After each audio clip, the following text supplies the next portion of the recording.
During the stance phase, the foot is in contact with the ground, the ankle joint or talocrural joint is in dorsiflexion, the knee or tibiofemoral joint is flexed, and the hip is flexed. These movements are occurring on the sagittal plane around the coronal axis. During the propulsive phase, the hip and knee begin to extend and the ankle plantar flexes at the talocrural joint. Gluteus maximus is the prime mover responsible for hip extension, and it concentrically contracts during this phase. It is innervated by the inferior gluteal nerve, the hamstring muscles on the posterior thigh, which includes bicep femoris, semimembranosus, and semitendinosus, concentrically contract to extend the hip joint. These muscles are innervated by the common fibula and tibial division of the sciatic nerve. Gastrocnemius and soleus are on the posterior leg and are innervated by the tibial nerve.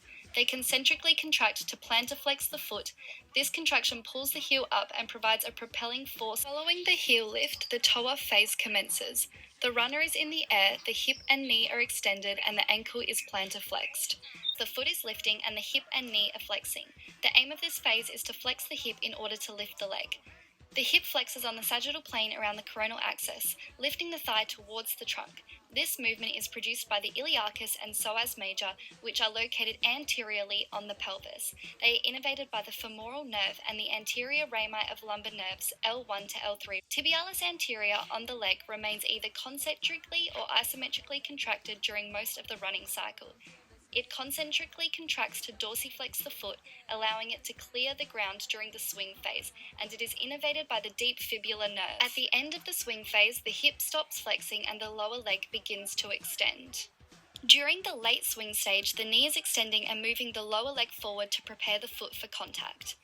The quadricep muscles on the anterior thigh are the prime movers for knee extension, which happens on the sagittal plane around the coronal axis. The quadriceps include the rectus femoris, vastus lateralis, vastus intermedius, and vastus medialis.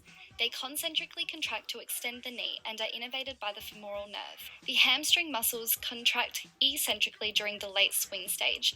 They slow down propulsion and prevent the knee from hyperextending. The movement progresses to a hop. The iliopsoas muscles concentrically contract to flex the hip joint. The hamstring muscles contract to allow for knee flexion, and the ankle is in dorsiflexion, facilitated by tibialis anterior. During the upwards or propulsive phase, hip extension is produced by a concentric contraction of gluteus maximus.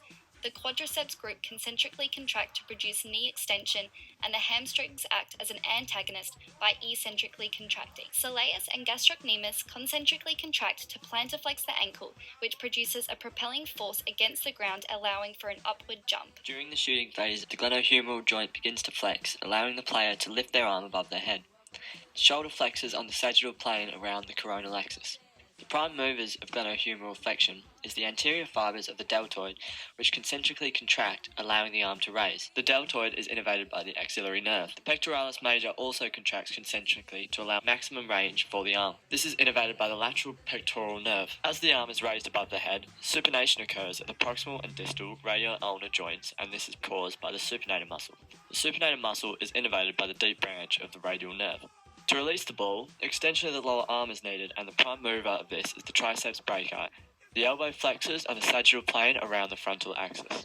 This is innervated by the radial nerve. The biceps brachii is the antagonist as it relaxes during the extension of the elbow.